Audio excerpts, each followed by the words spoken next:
I remember when I used to wipe the dirt off his knees and tell him he was a king. Now, my son looks at me like I'm a stain on his expensive Italian marble floors. My name is Eloise Vance, and at 75 years old, I realized that some people don't grow up, they just grow more entitled. I stood in the wings of the grand ballroom at the Queen City Club. The air smelled like expensive lilies and even more expensive lies. My son, Kendrick, was the man of the hour. He was the visionary of the year, a tech mogul who had forgotten the mother who worked 3 jobs to buy him his first computer. He looked sharp in his tuxedo, his skin glowing under the spotlight, but his eyes were cold as ice when they landed on me. "Mom, stay in the back," he had hissed at me earlier. "This is a high-profile charity auction. You're looking a little weathered. Just try not to talk to the donors." Weathered. That was the word he used for the wrinkles I earned praying for his success. The Bachelor and Experience auction was the highlight of the night. Local celebrities were auctioning off dates and luxury trips for charity. But Kendrick had a surprise planned. He stepped up to the microphone, a smug grin spreading across his face as he scanned the room of Charlotte's elite. "Ladies and gentlemen," Kendrick announced, his voice booming through the speakers. "We've seen some incredible items tonight. But now, for a bit of a joke to lighten the mood before our final big-ticket item, I want to auction off something truly old." A few people chuckled. My heart began to drum against my ribs. "I give you my mother, Eloise," he said, gesturing wildly toward me. I was forced to walk out onto the stage. The bright lights blinded me, making my old bones ache. She's 75, she's obsessed with gardening, and she still thinks a flip phone is high technology. She's essentially a piece of antique furniture that complains about the draft. The room erupted in laughter. It wasn't kind laughter. It was the sound of wealthy sharks smelling blood in the water. I looked at Kendrick, hoping to see a wink, a sign that this was a playful prank. But there was only mockery in his gaze. He wanted to humiliate me in front of the city's power players to prove how far he'd risen above his humble roots. "Let's start the bidding for a weekend of boredom and unsolicited advice." Kendrick laughed, leaning into the mic. "Do I hear a penny?" "No." "How about $1? Who will give me $1 for my boring mom?" The silence that followed was louder than the laughter. It was a vacuum of disrespect. Then, a man in the front row raised his hand, snickering. $1. Kendrick roared with laughter. "Going once for $1. Going twice." I felt the tears stinging my eyes, but I refused to let them fall. I have lived through the Jim Crow era, through the loss of my husband, and through the struggle of the streets. I wouldn't cry for a man I raised who had clearly lost his soul. "Is that it?" Kendrick mocked. "Only $1 for the woman who birthed the great Kendrick Vance. I guess the market has spoken on your value, Mom." Suddenly, the heavy oak doors at the back of the ballroom swung open. The sound echoed like a gunshot.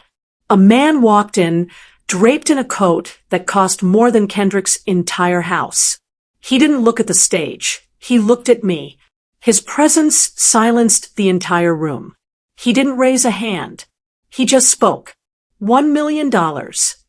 The microphone slipped from Kendrick's hand, hitting the floor with a deafening screech of feedback. The laughter died instantly. Every head turned.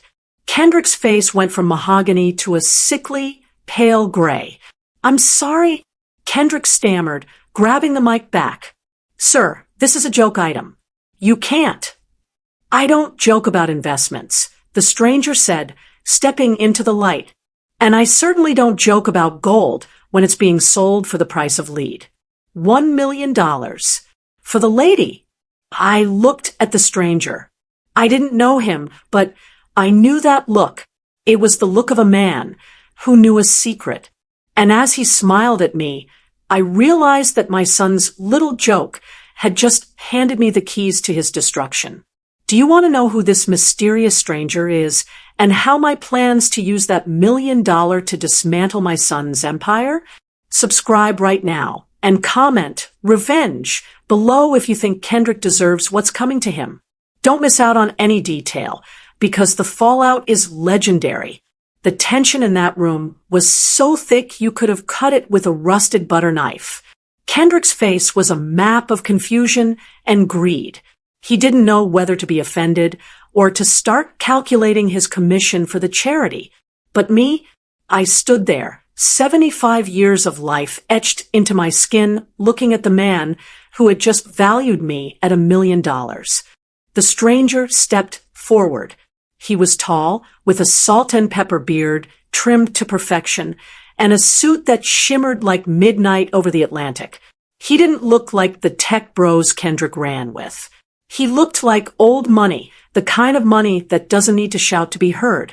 "I believe the gavel has hit the block, Mr. Vance," the stranger said, his voice a smooth baritone that commanded the entire ballroom. $1 million to the Queen City Children's Hospital in honor of Mrs. Eloise Vance. Kendrick scrambled, his polished persona cracking at the seams. Of course. A record-breaking bid. Sir, I didn't catch your name." "The name is Solomon Sterling," the man replied. The room gasped. Solomon Sterling was a ghost in Charlotte, a billionaire developer who owned half the skyline, but never showed his face at these shallow parties. He looked at me, ignoring my son entirely, and I believe I've just purchased a weekend of unsolicited advice. "I hope you're ready to talk. Eloise, I have a feeling you have a lot to say." Kendrick tried to push his way between us, his eyes darting around to see if the cameras were catching his charitable moment. "Mr. Sterling, this is incredible. My mother is, well, she's a character. I'm sure you'll find her stories about the old neighborhood quite quaint." "Quaint." Solomon's eyes narrowed. "I find nothing quaint about the woman who managed the logistics for the city's largest textile union 30 years ago, or the woman who sat on the board of the first credit union for our people in this county. Did you forget those parts of her resume, Kendrick, or were you too busy looking at your own reflection?" The silence returned, but this time it was heavy with the scent of Kendrick's humiliation. My son's jaw dropped. He didn't know those things. He thought I was just the lady who made sweet potato pie and folded his laundry. He never asked about my life before him. He never cared to know that the hands he mocked had built the foundations he was currently standing on. I think there's been a misunderstanding," Kendrick stammered, his sweat beginning to ruin his high-collared shirt. "The only misunderstanding is that you think you own this stage," I said, finally finding my voice. It wasn't loud, but it carried to the back of the hall. "You auctioned me off for $1. Kendrick, you told these people I was boring. You told them I was a piece of antique furniture. Well, the furniture is moving out." I turned to Solomon. "Mr. Sterling, I don't need a weekend to give you advice. I can start right now, but it won't be in this room." "I have a car waiting," Solomon said, offering me his arm. As we walked toward the exit, the socialites who had been laughing minutes ago were now whispering in hushed, terrified tones. Kendrick chased after us, his heels clicking frantically on the marble. "Mom, wait. We need to talk about the press release. This is huge for the Vance Foundation," he hissed, grabbing my elbow. I stopped and looked at his hand until he let go. "The Vance Foundation? Kendrick, you named that after yourself. You didn't name it after your father, and you certainly didn't build it on honesty. From this moment on, don't call me Mom. To you, I'm just the woman who was worth $1. Let's see how much your foundation is worth when the world finds out how you treat your investments." We walked out into the cool Charlotte night. A black limousine sat idling at the curb. Solomon opened the door for me, a gesture of respect I hadn't received from my own flesh and blood in a decade. "Why?" I asked as the door closed. shielding us from the flashing lights of the paparazzi who were already swarming the club. Why $1 million for a woman you don't even know? Solomon leaned back, the interior of the car glowing with soft blue light. Oh, I know you, Eloise. You don't remember, do you? 40 years ago, a young man was trying to get a loan to start a construction company. Every bank in the city laughed him out of the building. But a woman at a small credit union looked at his plans, saw his heart, and signed the papers herself. She told him, "Don't just build buildings, Solomon. Build a legacy." My heart skipped a beat. The skinny boy with the blueprints. "Solomon, I've been watching Kendrick," he said, his face hardening. "I've watched him strip your name off the house. I've watched him move you into that small apartment while he lives in a mansion you helped pay for. I was waiting for the right moment to step in. He thinks he's the king of this city, but he's forgotten one thing." "What's that?" I asked. "He's playing a game on a board that you and I own," Solomon smiled. "Now, Eloise, I heard Kendrick is looking to expand his tech headquarters into the West End. My company owns the land, and as of tonight, you are the chairperson of my new development board. If Kendrick wants his empire to survive, he's going to have to come to you, on his knees." I looked out the window as we passed Kendrick's glittering office tower. I had spent 75 years being kind. I had spent a lifetime being patient. But Kendrick had wanted an auction. He wanted to see what I was worth. He was about to find out that the cost of betraying a mother is everything he holds dear. The engine of the limousine hummed a low, expensive tune as we pulled away from the curb, leaving Kendrick standing under the neon lights of the club like a discarded toy. For the first time in a decade, I didn't feel like a mother waiting for a phone call that never came. I felt like a general. Solomon Sterling handed me a crystal glass of sparkling water. His eyes were sharp, reflecting the city lights of Charlotte as we cruised down Trade Street. "You've been playing small for too long, Eloise," he said. "Your son thinks wealth is about the zeros in a bank account. He doesn't realize that true power is about who owns the dirt those banks are built on." I looked at my hands. They were spotted with age, the knuckles slightly swollen from years of hard work. "He took my name off the family house, Solomon. He told me the neighborhood was transitioning and that I'd be more comfortable in a managed care facility. He sold my memories to a developer for a kickback." Solomon leaned forward, his face hardening. "The developer he sold to was a subsidiary of my firm. I bought your childhood home 6 months ago. Eloise, I've been holding the deed. It's not a condo. It's still your house. And as of tomorrow, it's the headquarters for the Sterling Vance Urban Initiative." My breath caught. Kendrick had been bragging for weeks about a new tech corridor he was building in the West End. He called it the Vance Vision.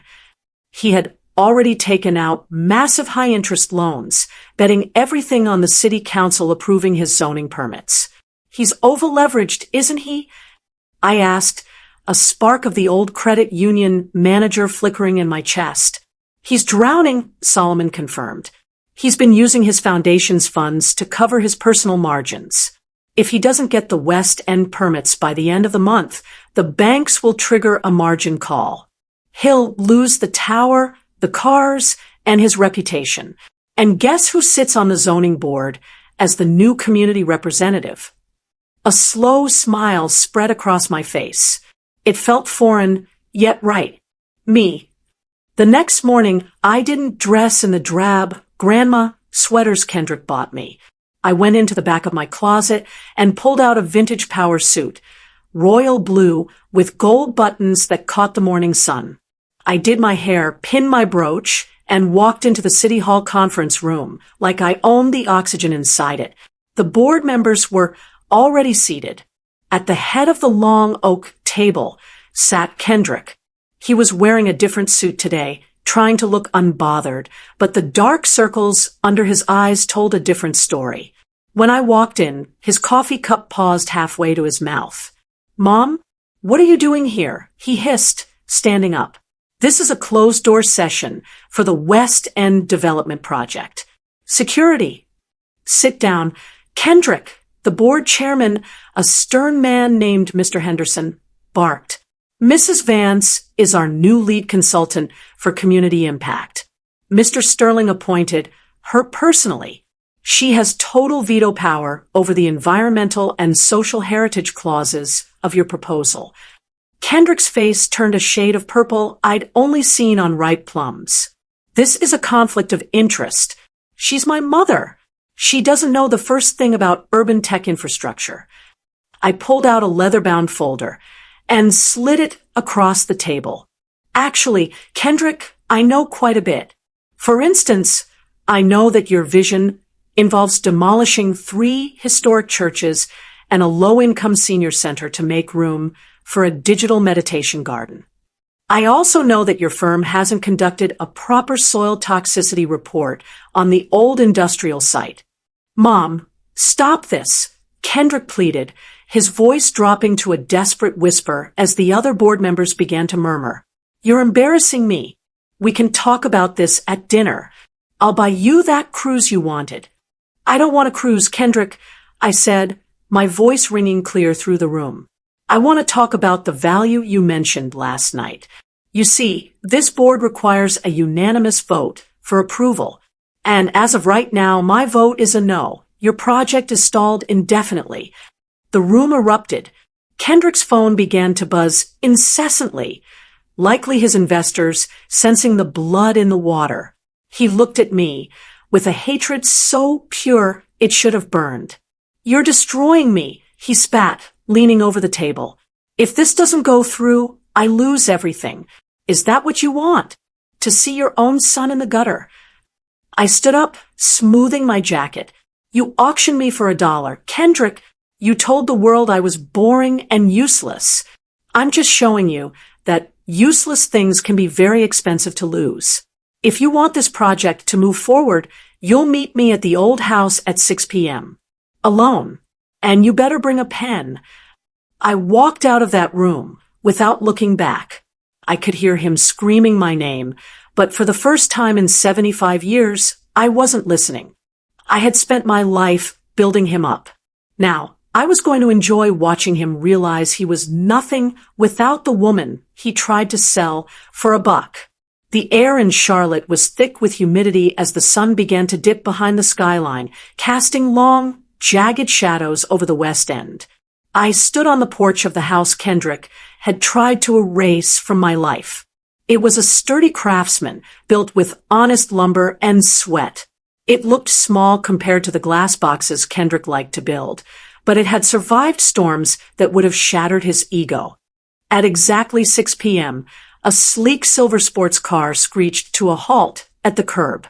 Kendrick jumped out, his silk tie loosened and his hair disheveled.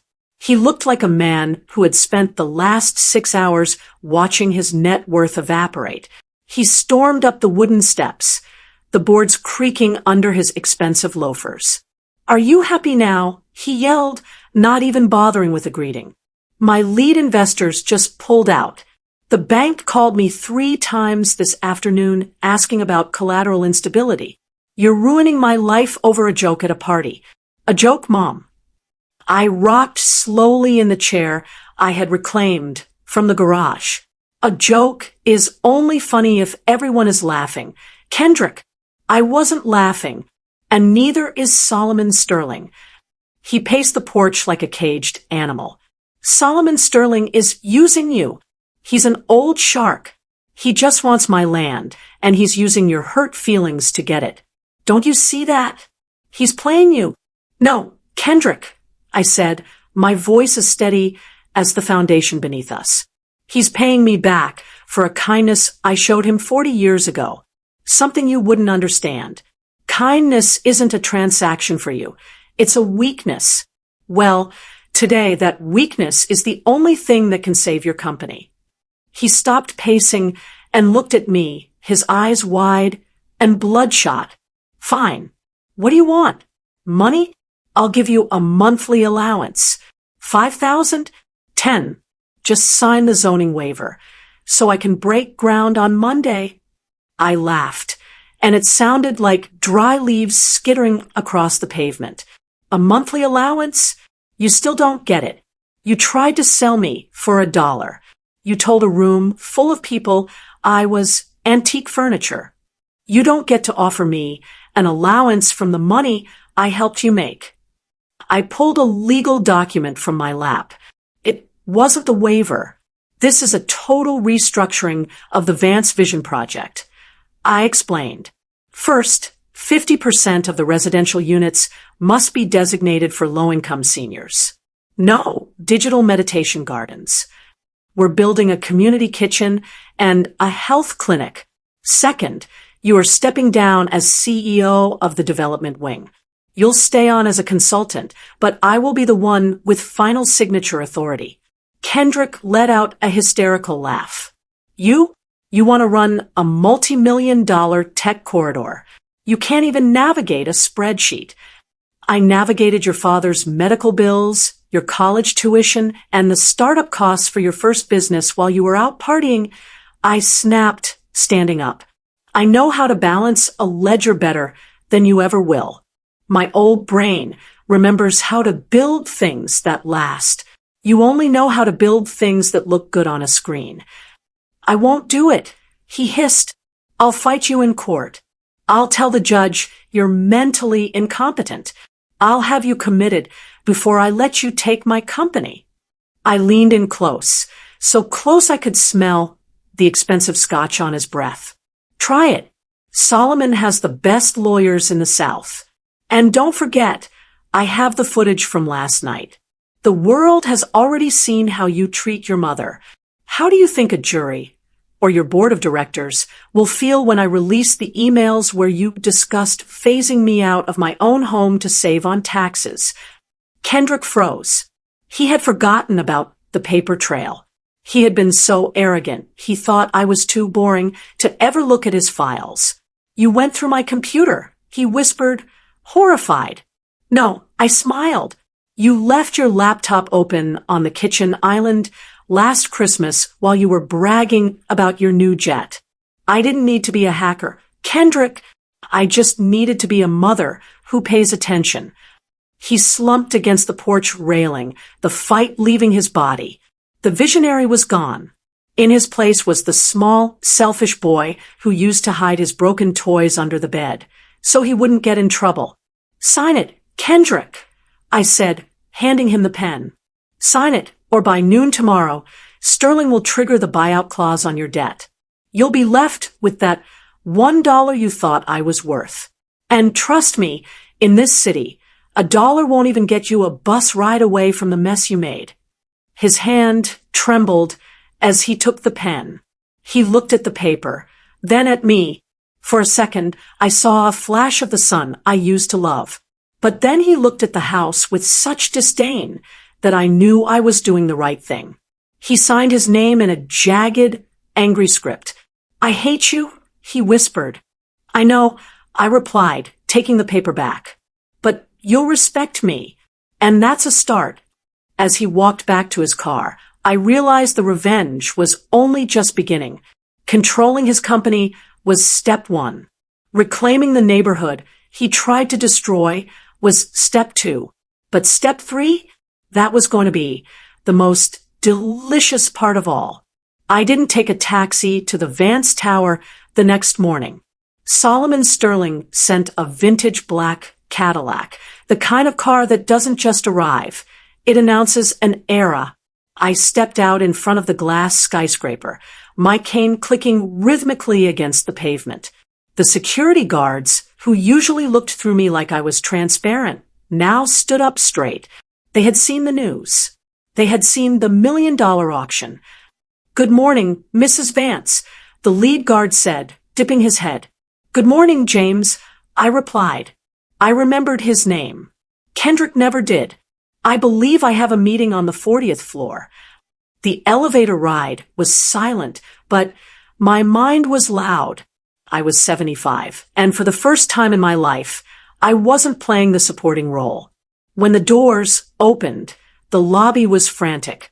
Assistants were running with papers, and the air tasted like panic. At the center of the chaos stood Kendrick, trying to rally his executive team. "It's a temporary oversight." Kendrick was shouting. "The zoning board is just performing a standard audit. We'll be back on track by—" He stopped mid-sentence when he saw me. The room went dead silent. The young executives, men and women in their 30s who thought old meant a filter on a photo app, stared at me like I was a ghost. "Gentlemen, ladies," I said, walking toward the head of the conference table. "I believe there's been a change in the weather." "Kendrick, you're in my seat." "Mom, don't do this here," Kendrick hissed, rushing over to intercept me. "We have a private agreement. You don't need to embarrass me in front of my staff." "Your staff?" I raised an eyebrow. "According to the papers you signed on my porch last night, this staff now reports to the Sterling Vance Oversight Committee. And since I am the chair, that means they report to me. Now move." He hesitated, his face flushing a deep, angry crimson. But he saw the look in the eyes of his chief financial officer, a woman named Regina who I knew had been tired of Kendrick's ego for years. She pulled out the chair for me. "Welcome, Mrs. Vance," Regina said, a small, knowing smile playing on her lips. "We've prepared the Q3 projections you requested through Mr. Sterling's office." I sat down and spread my folders out. "Thank you, Regina. Now let's look at these personal expenses labeled as research and development. Kendrick, I see a $300,000 charge for a private villa in Ibiza. Was that a tech convention? Or was that the week you told me you were too busy to come to your aunt's funeral?" The room gasped. Kendrick looked like he wanted to vanish through the floorboards. "That was a networking event," he stammered. "High-level investors were present. The only thing you were networking with was a bottle of expensive champagne," I said, sliding a photo across the table. A social media post one of his friends had tagged him in that same week. "This company is bleeding money because its leader thinks he's a king instead of a servant to the community. That ends today. Effective immediately, all executive bonuses are frozen. We are redirecting those funds to the West End Senior Housing Project." "You can't do that," one of the junior VPs shouted. "Our contracts guarantee those bonuses." I looked at him, a young man who looked like he'd never seen a day of hard labor in his life. "Your contracts were signed with a company that was technically insolvent until 12 hours ago. If you don't like the new terms, my legal team has severance packages ready. They consist of 1 month's pay and a very stern lesson in humility. Any takers?" Nobody moved. They knew the market. They knew that being fired by Eloise Vance and Solomon Sterling meant they were radioactive in this town. Kendrick leaned over the table, his voice trembling with a mix of rage and desperation. "You're killing the brand, Mom. People buy into Vance because it's sleek, it's modern, it's the future. You're turning it into a charity ward. I'm turning it into something that won't fall down when the wind blows." "Kendrick," I replied, "and speaking of the future, I've decided on your first assignment as a consultant. You've spent a lot of time talking about how boring the old neighborhood is. So, you're going to spend the next month on site, in a hard hat, overseeing the demolition of the asbestos in the old warehouse. Personally." The silence that followed was absolute. Kendrick, the man who wouldn't even walk on grass if it might stain his shoes, was being sent to a construction site. "You're joking?" he whispered. "I don't joke about investments," I said, echoing Solomon's words from the night before. "Now, get out of my office. I have a city to rebuild." As Kendrick walked out, his head hanging low, the remaining staff looked at me with a newfound terror and a glimmer of respect. I wasn't just a boring mom anymore. I was the woman who had just hijacked a billion-dollar dream and turned it into a reckoning. The Charlotte sun was unforgiving, reflecting off the glass towers of the city like 1,000 judgmental eyes. But down in the West End, the heat felt different. It felt like justice. I watched from the air-conditioned comfort of my vintage Cadillac as my son, Kendrick, stepped onto the red clay of the construction site. He looked ridiculous in a neon safety vest that cost more than the average worker's weekly pay. His designer jeans, already dusted with the grit of the neighborhood he had tried to sell out. He doesn't look so visionary now, does he? Solomon Sterling said from the seat beside me. He was holding a file labeled Vance Vision Phase 2. He looks like a boy who finally realized that dirt doesn't wash off as easily as a bad reputation. I replied. I rolled down the window, letting the roar of the jackhammers and the smell of old brick dust fill the car. Kendrick was arguing with a foreman, a man named Cassius, who had lived in this neighborhood for 60 years. Cassius wasn't impressed by Kendrick's title or his tantrums. He just pointed at a pile of debris and then at a shovel. I need you to see this, Solomon, I said, handing him a tablet. While Kendrick is busy playing laborer, I've been digging into the secondary accounts. He wasn't just over-leveraged. He was siphoning.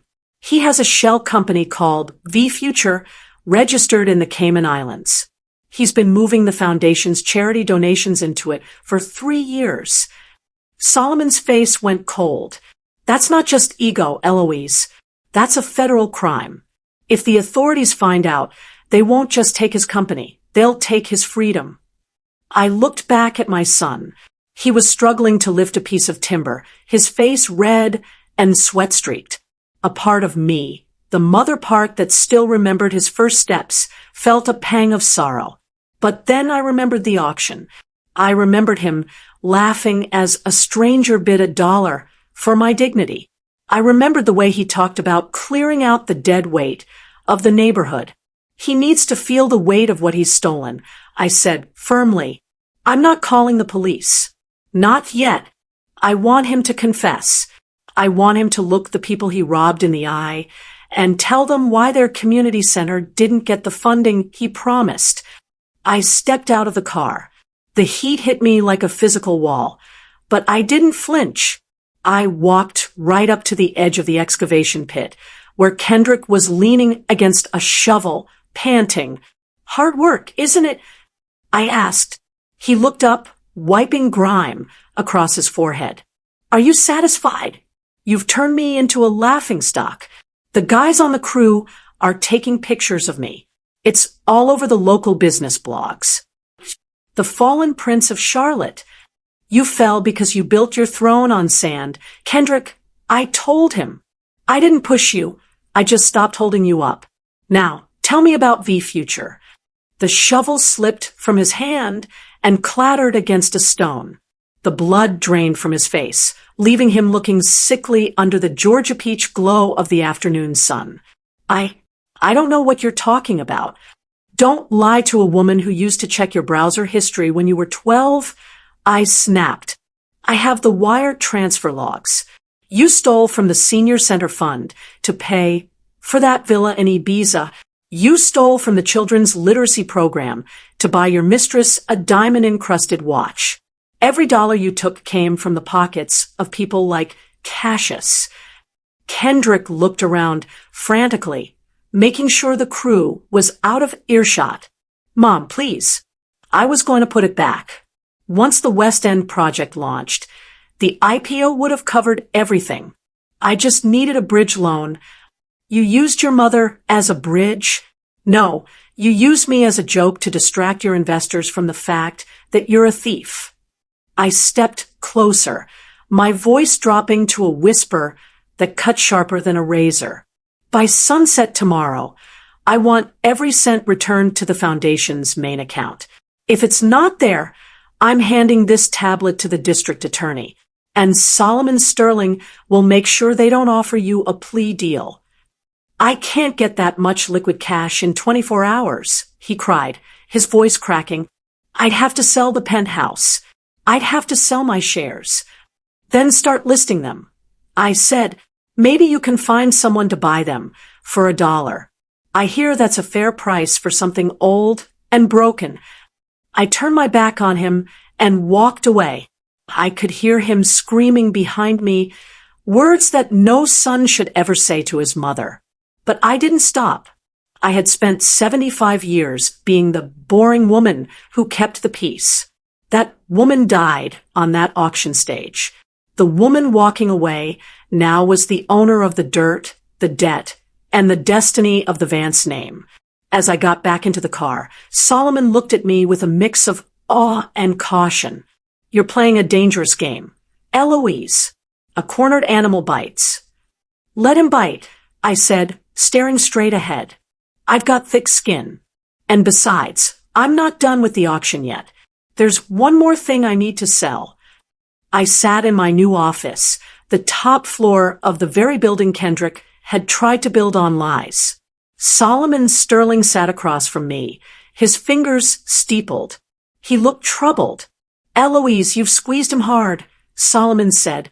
But my people tell me Kendrick didn't go to the bank this morning. He didn't call his broker to sell his shares. He went to a private club in Uptown. He met with a man named Julian Vane. I felt a chill that had nothing to do with the air conditioning. Julian Vane was a predator in a pinstripe suit. He was known for vulture capitalism, buying up distressed assets, stripping them for parts, and leaving everyone involved in ruins. If Kendrick was talking to Julian, it meant he wasn't trying to fix his mess. He was trying to burn the house down to collect the insurance. He's going to try to sell the company out from under us. I whispered. He can't, Solomon reminded me. You have signature authority. He doesn't need to sell the whole company. I realized, my mind racing. He's going to sell the intellectual property, the Vance Vision patents. If he transfers those to Julian for a nominal fee, the development project becomes a hollow shell. We'll own the land, but we won't have the tech to build the smart city he promised the council. We'll be stuck with a dirt pit and $1 billion debt. I didn't wait for Solomon to reply. I grabbed my purse and headed for the door. I need to go to the penthouse. That's where he keeps the physical backup drives. If he's meeting Julian tonight to sign over the IP, he'll need those drives to finalize the deal. When I arrived at the penthouse, the air was still. The gold-plated doors opened to a scene of frantic destruction. Kendrick had tossed the place. Suitcases were half-packed, and his safe was standing wide open, empty. He wasn't just planning a business move. He was planning to vanish. Looking for these? I turned around. Kendrick was standing by the floor-to-ceiling window, the city lights of Charlotte twinkling behind him like a sea of diamonds. In his hand, he held two small, sleek hard drives. His face was a mask of cold, calculated desperation. You really thought you could turn me into a construction worker, and I'd just say thank you? He sneered. You think you're so smart because you managed a credit union in the 80s? This is a different world, Mom. In this world, the person with the data wins. Julian Vane will eat you alive. Kendrick, I said, stepping into the room. He doesn't want to partner with you. He wants to use your patents to bankrupt Solomon, and once he's done, he'll toss you to the feds for the V-Future fraud. You're trading a prison cell for a slightly bigger prison cell. At least I'll be rich in that cell. Kendrick yelled, his voice echoing off the glass. I'm not going back to being poor Eloise's son. I'm Kendrick Vance. I'm a brand. I'm a legend. You're a thief, I corrected him. And you're a coward. You couldn't even auction me off with a straight face. You had to make it a joke because you knew, deep down, you weren't worth the dirt on my shoes. He lunged toward me, his hand raised as if to strike, but he stopped. Even in his madness, something held him back. Or maybe it was the shadow that appeared in the doorway behind me. Two men in dark suits stepped in. They weren't Solomon's men. They were wearing badges. Kendrick Vance, one of them asked, "We're with the State Bureau of Investigation. We have a warrant for your arrest regarding the misappropriation of foundation funds and suspected wire fraud." Kendrick looked at the agents, then at the hard drives. then at me, his eyes filled with a sudden, pathetic terror. Mom, did you call them? You said I had until sunset tomorrow. I lied.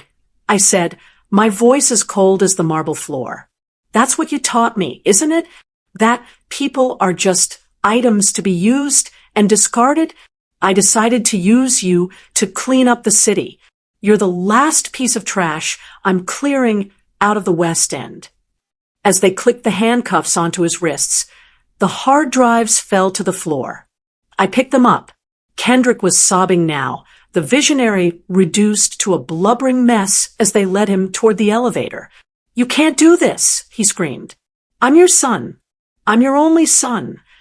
I stood by the window and watched the blue and red lights of the police cars reflecting on the glass. I had a son, I whispered to the empty room. But he died a long time ago. All that's left is $1's worth of regret. I looked down at the hard drives in my hand. The IP was worth millions. The land was worth even more. But as I stood in that empty, cold penthouse, I realized the most valuable thing I owned wasn't the company. It was the truth. The penthouse was silent, save for the distant wail of sirens fading into the Charlotte night. I held the hard drives, the brain of Kendrick's empire, and felt their weight. It wasn't just metal and plastic, it was the stolen dreams of 1,000 people. But my victory felt hollow because I knew the snake's head hadn't been cut off yet. Julian Vane was still out there, and men like him don't just walk away from a billion-dollar feast. I didn't have to wait long. 2 hours after the police dragged Kendrick away, my phone buzzed. It was an unknown number. Mrs. Vance, a voice smooth as expensive silk whispered, I believe you have something of mine. Or rather, something your son promised me in exchange for his, let's call it freedom from his debts. Julian Vane, I said, sitting at Kendrick's oversized mahogany desk. You're late. The party's over. The police already took the trash out. The police are a minor inconvenience. Eloise, Julian chuckled. Kendrick is a small fish. I don't care about his fraud. I care about the patents on those drives. The smart grid algorithms that can control the energy flow of an entire city. Your son signed a letter of intent. In the eyes of the law, those patents belong to Vane International the moment he defaults on his loan to me, which as of midnight he has. I looked at the clock. It was 11:15 p.m. He didn't have the authority to sign those over. I took control of the board yesterday. The paperwork he showed me was dated 3 days ago, Julian countered. Predated, actually. He was desperate. Now I can spend the next 5 years tying you up in court, draining every cent of that $1 million Solomon Sterling gave you, or you can hand over the drives and walk away with your dignity intact. What's it going to be? I felt a surge of heat in my chest. This man thought I was a pushover. He thought because I was 75, I didn't understand the game. He forgot that I spent 40 years at a credit union dealing with men who tried to hide their greed behind fine print. I'll tell you what's going to be, Julian, I said, my voice steady. I'm going to meet you. Tonight. At the old construction site in the West End. If you want these drives, you're going to have to come get them from the dirt they were meant to serve. A bit dramatic, don't you think? Julian sneered. But fine. 30 minutes. I called Solomon. I need the crew. All of them. And I need the press. When I arrived at the construction site, the red North Carolina clay was damp with evening dew. The site was illuminated by a few flickering work lights. Julian Vane stepped out of a silver Maybach, looking like a ghost in his pale gray suit. He looked at the mud on his shoes with visible disgust. Give me the drives, Eloise, he said, holding out a gloved hand. Don't make this difficult. You've already lost your son. Don't lose your house, too. You talk a lot about owning things, Julian, I said, stepping forward. But you don't own this neighborhood. You see those lights? I pointed to the surrounding houses. One by one, porches started to light up. People started stepping out onto the street. The seniors, the families, the workers. Solomon had made the calls. These people are the shareholders now. I announced. I didn't just take over the company. I converted it into a community-owned land trust. Every patent on these drives has been released under an open-source license to the city of Charlotte. You can't sue me for them because I don't own them anymore. The public does. Julian's face twisted into a mask of pure fury. You stupid old woman. You just threw away a fortune. You could have been the richest woman in the state. I've been rich my whole life, Julian, I said, tossing the hard drives into the mud at his feet. I had a husband who loved me, a community that respected me, and a conscience that let me sleep at night. You have a silver car and a heart full of ash. As the cameras of the local news crews, tipped off by Solomon, began to flash from the perimeter, Julian realized he had been trapped. He couldn't threaten me in front of the world. He couldn't sue a city for a gift they had already accepted.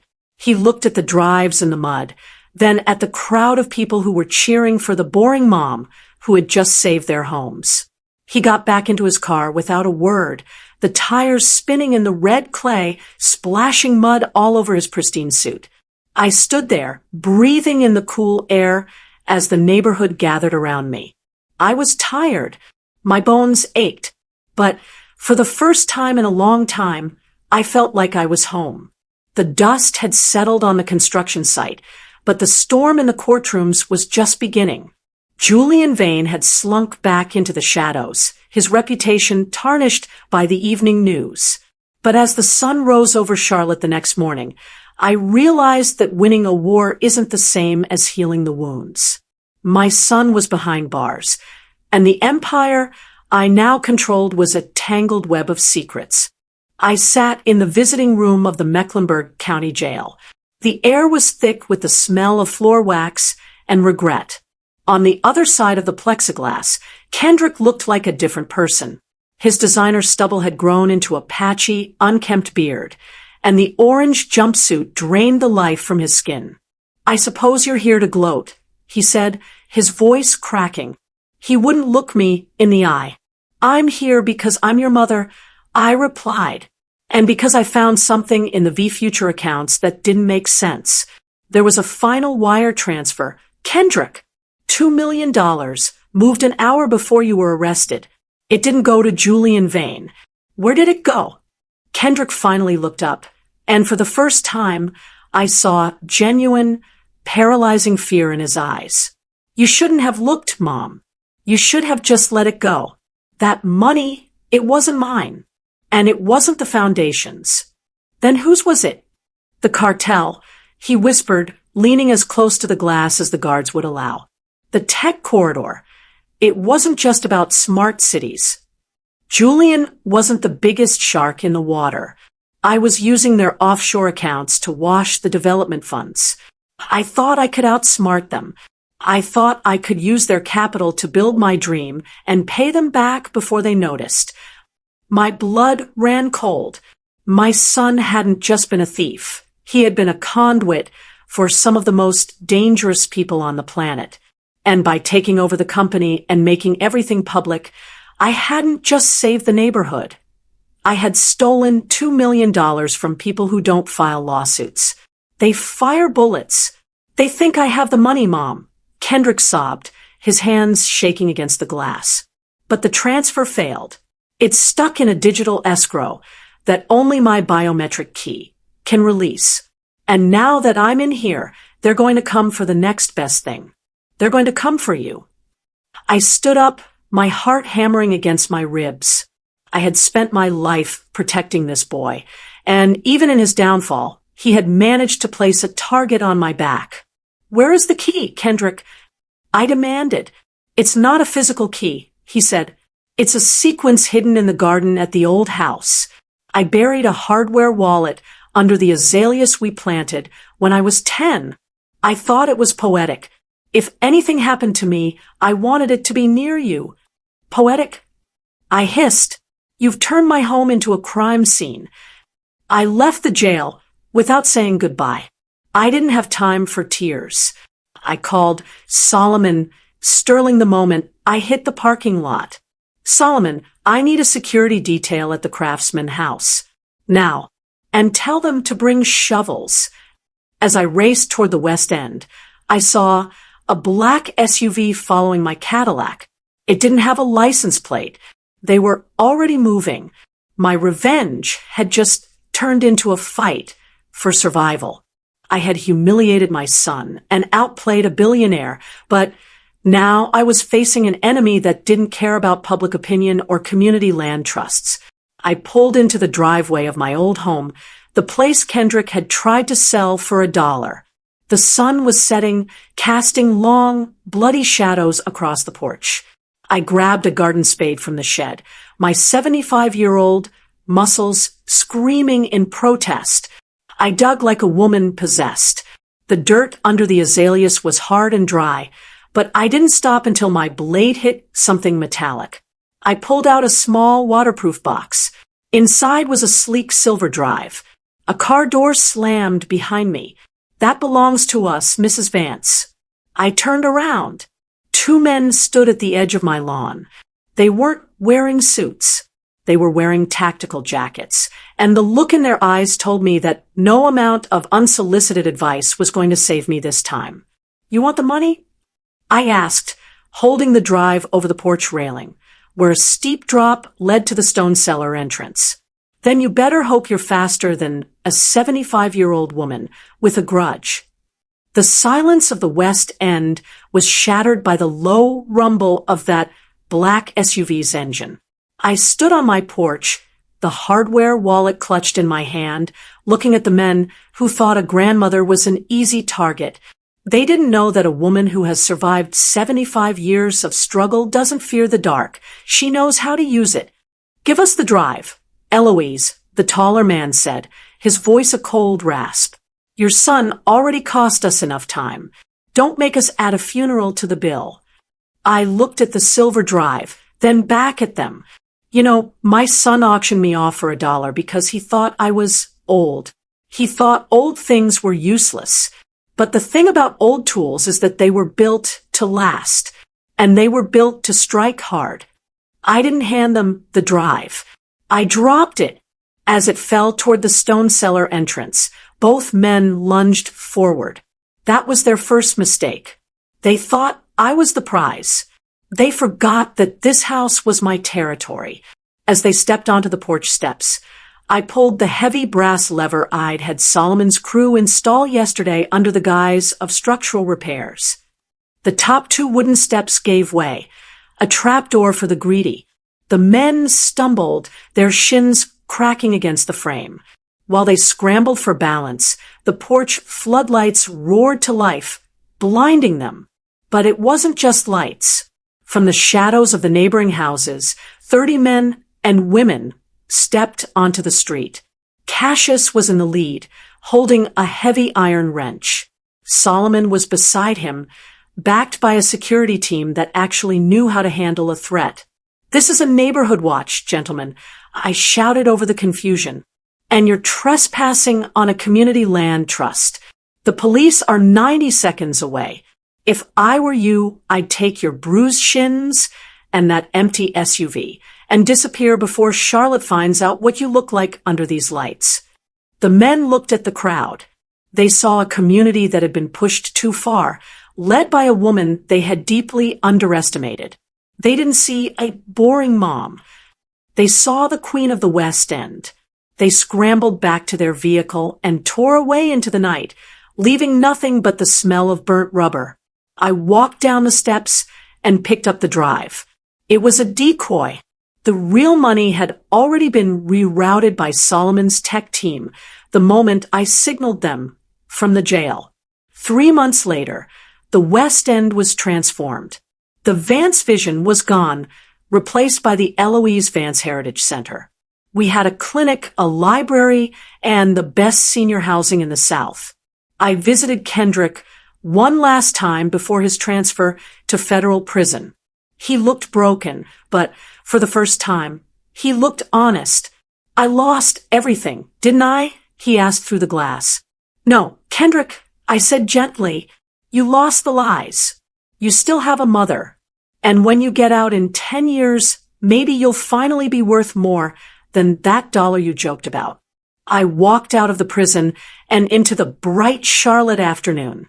Solomon was waiting for me in the Cadillac. What's next, Eloise? He asked with a smile. Retirement? A real cruise this time. I looked at the skyline, the city I helped build, the city I saved, and the city that finally knew my name. I smoothed my royal blue suit and adjusted my gold brooch. Retirement is for people who are finished, Solomon, I said, leaning back into the leather seat. I'm just getting started. I hear there's an auction for a new development in the East End tomorrow. And I think I've got just enough vintage energy to stir up some trouble. And that, my friends, is how you turn a dollar insult into $1 million empire. I proved that you should never, ever count out the woman who raised you. She took the betrayal, the greed, and the disrespect and turned it into a legacy that will last forever. Kendrick got what he deserved, and the West End finally got a hero. If you loved this ending and want to see more high-stakes revenge stories, you know what to do. Smash that subscribe button, hit the like for the YouTube algorithm, and comment legacy below to show some love for Eloise. This has been Vintage Vengeance, where the past always catches up to the present. Thanks for watching, and we'll see you in the next story.